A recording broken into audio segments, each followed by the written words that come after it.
24 ঘন্টায় আপনাদের স্বাগত। শুরু করছি কি খবর বাংলা। নোটকাণ্ড, বিমান বিভ্রাটের পর রাজ্যের সেনা সমীক্ষা। আরও একবার মুখ্যমন্ত্রীর নিশানায় প্রধানমন্ত্রী নরেন্দ্র মোদী। টোল প্লাজায় হঠাৎ করে এত সেনা কেন? দেশে সেনা অভ্যুত্থান হচ্ছে নাকি?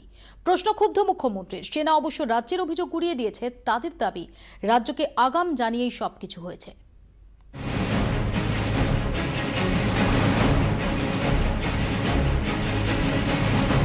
জানতে চাই এখানে কি মিলিটারি কু হয়েছে, দেশে কি মিলিটারি কু হচ্ছে। রাজ্যের 19টি টোল প্লাজায় সেনার সমীক্ষা। তার থেকেও বড় কথা, নবান্নের নাকের ডগায় হাজির সেনাবাহিনী, আর তা দেখেই ক্ষুব্ধ মুখ্যমন্ত্রী। এই ঘটনার পর থেকেই দাবি পাল্টা দাবিতে সরগরম রাজ্য ও জাতীয় রাজনীতি। টোল ট্যাক্সের কাছে সেন্ট্রাল গভর্নমেন্ট আর্মি নামিয়েছে, আমি এরকম কখনো দেখিনি। সুতরাং আমরা ডিটেলস জানতে চাই। ভারতবর্ষে অর্থনৈতিক জরুরি অবস্থার সাথে সাথে গণতন্ত্রকে সিজ করে, ফেডারেল স্ট্রাকচারকে স্তব্ধ করে দিয়ে, এখানেও সংবিধান সংকটে ফেলে দিয়ে এমার্জেন্সি ডিক্লেয়ার হয়েছে। তা নাহলে এই জিনিস হবে কি করে? নোটবদলি, বিমান কাণ্ডের পর এবার সেনার সমীক্ষা। মুখ্যমন্ত্রীর নিশানায় Shri Narendra Modi. Motive is political, motive is vindictive, motive is unconstitutional, motive is unethical, motive is undemocratic.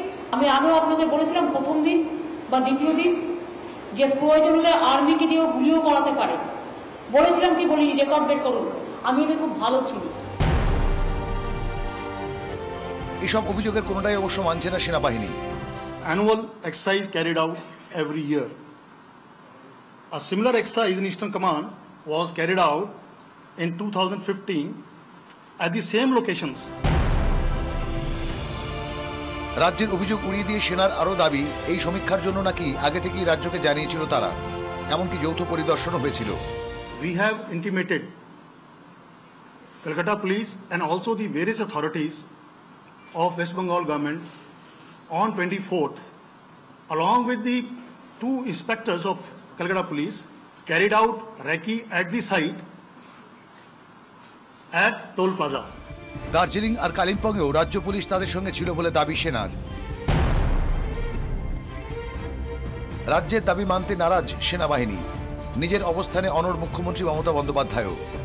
তার স্পষ্ট অভিযোগ, যুক্তরাষ্ট্রীয় কাঠামোয় আঘাত হানতে ইচ্ছে করে এটা করছে কেন্দ্র। রাজনৈতিক প্রতিহিংসা ছাড়া এটা আর কিছুই নয়।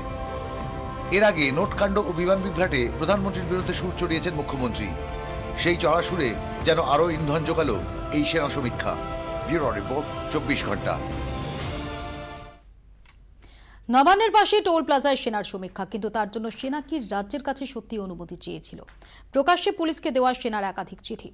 নবান্নের সামনে সমীক্ষা করা যাবে না, পাল্টা চিঠিতে জানায় কলকাতা পুলিশও। এসব নিয়ে তুঙ্গে তরজা।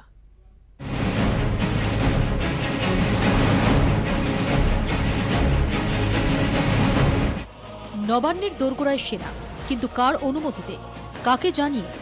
বৃহস্পতিবার থেকে বারবার এই প্রশ্নটাই উঠছিল।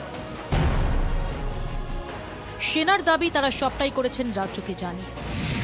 23শে নভেম্বর 2016 তারা প্রথম চিঠি দেন হেস্টিংস থানাকে।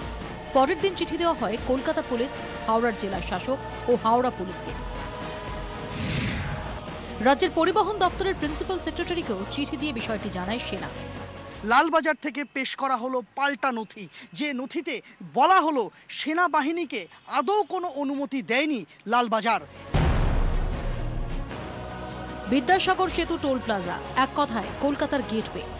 তার অপর পাশে নবান্ন, হাই সিকিউরিটি জোন। সেখানে এই ধরনের সমীক্ষা করা যাবে না। সেনাকে পাল্টা চিঠি দিয়ে জানিয়ে দেন জয়েন্ট সিপি হেডকোয়ার্টার সুপ্রতিম সরকার।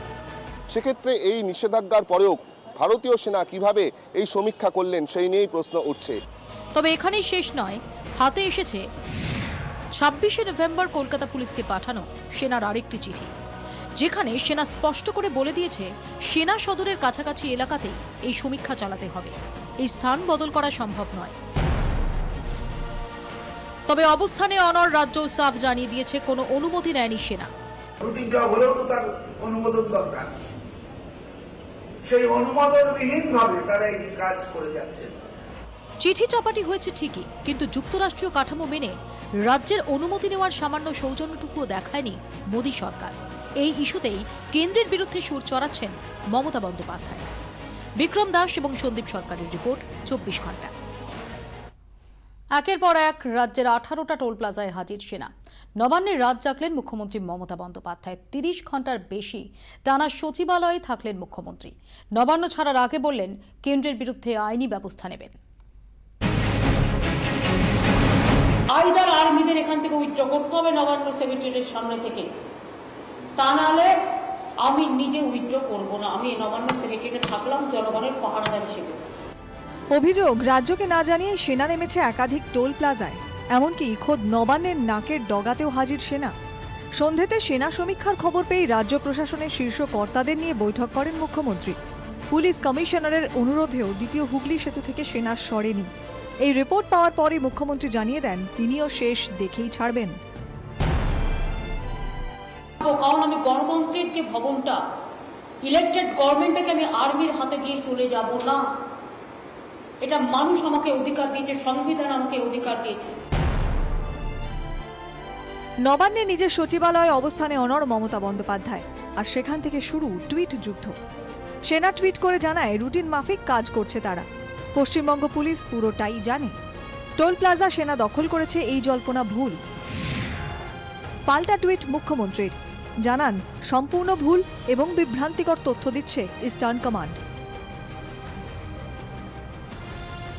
নবান্নে মুখ্যমন্ত্রীর সঙ্গে ছিলেন মন্ত্রী অরূপ বিশ্বাস, শোভন চট্টোপাধ্যায়রাও ছিলেন রাজ্য পুলিশ প্রশাসনের শীর্ষ কর্তারা। রাত 1:30টার পর ফের প্রেস কর্নারে চলে আসেন মুখ্যমন্ত্রী। আরও একবার সাফ জানিয়ে দেন সেনা না সরলে তিনিও সরছেন না। টান টান স্নায়ুযুদ্ধ, আর তার মাঝেই ফোনে কথা, পরিস্থিতি নিয়ে আলোচনা। এভাবেই রাত কেটে যায়। সকাল থেকে ফের প্রশাসনিক কর্তাদের সঙ্গে পরিস্থিতি নিয়ে বৈঠক। দিনভর ব্যস্ততা। সেনা সমীক্ষা কাণ্ডে উত্তাল কলকাতা থেকে নয়াদিল্লি। ঘড়ির হিসেব বলছে 30 ঘন্টা 17 মিনিট। নবান্নে থেকেছেন নিজের দাবিতে অনড় মুখ্যমন্ত্রী। শুক্রবার সন্ধে নবান্ন ছাড়ার আগে তিনি ফের জানিয়ে দিলেন লড়াইটা চলবে।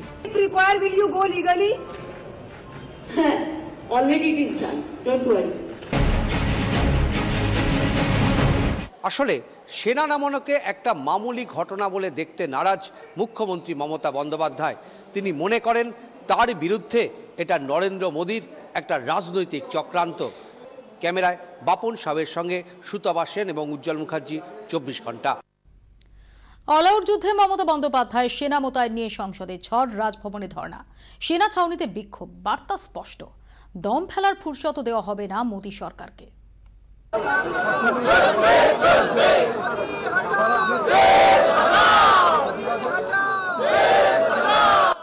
এক ইঞ্চিও জমি ছাড়া হবে না।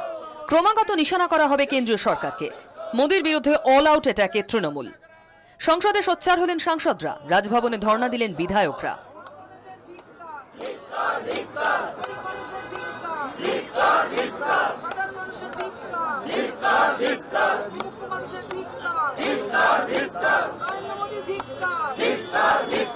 যেভাবে একটা গণতান্ত্রিক সরকারের ওপর যেভাবে স্বৈরতান্ত্রিক মোদী সরকার যেভাবে সেনা নামিয়েছে, তো পরিষ্কার অর্থনৈতিক জরুরি অবস্থা। তারপরে যেহেতু মমতা বন্দ্যোপাধ্যায়ের নেতৃত্বে সারা ভারতবর্ষে আন্দোলন, তাই পশ্চিমবঙ্গকে আক্রমণ দেখে তাই মনে হচ্ছে। সেই প্রশ্নটা আমরা প্রধানমন্ত্রী আর আমাদের কেন্দ্রীয় সরকার জিজ্ঞেস করতে চাই যে এটা পিস টাইম, এটা তো দেশ তো এখন যুদ্ধে নয়। উনার বিরুদ্ধে কথা বললে উনি সেনা না পাবেন, ষড়যন্ত্র করছেন মেরে ফেলার জন্য আমাদের নেত্রীকে। না বলে কোনো জায়গায় একটা কোনো রাজ্যে সেনা পাঠানো। এক মোদী, এক মমতা, একের বিরুদ্ধে এক, লক্ষ্য স্থির, একাধিক হাতিয়ার, যেন এক মহাকাব্যিক যুদ্ধ। নোট বাতিলের 1 ঘন্টার মধ্যে যুদ্ধ ঘোষণা করেন মমতা বন্দ্যোপাধ্যায়। এখনো দাবি থেকে 1 সেন্টিমিটারও সরেননি তিনি। চষে ফেলেছেন দিল্লি, লখনৌ, পাটনা। দেশে এখন মোদী বিরোধিতার প্রধান মুখ মমতাই। এই পরিস্থিতিতে প্রথমে বিমান বিভ্রাট, তারপর সেনা বিতর্ক, ঘটনা প্রবাহে রহস্যের দুর্গন্ধ পাচ্ছে তৃণমূল।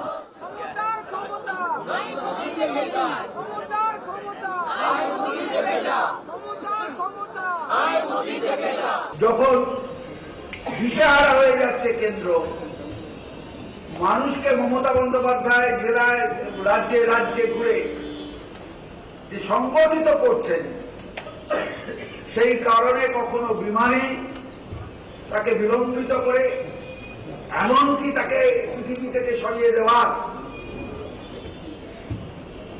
প্রচেষ্টা যে হচ্ছে না তা হলফ করে বলা যাচ্ছে না।